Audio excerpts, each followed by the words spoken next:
Kucing mendengkur, mendengkur atau puring ya namanya. Kucing mendengkur itu ketika dia ngerasa senang, bahagia, atau puas. Misalnya nih, kayak lagi channel gini nih, ini tuh dia lagi mendengkur karena dia kayak ngerasa seneng gitu ada di pangkuan aku sambil aku elus-elus.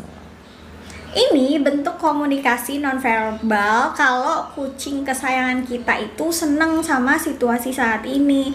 Kucing tuh anggap dengkurannya itu sebagai interaksi positif sama kita.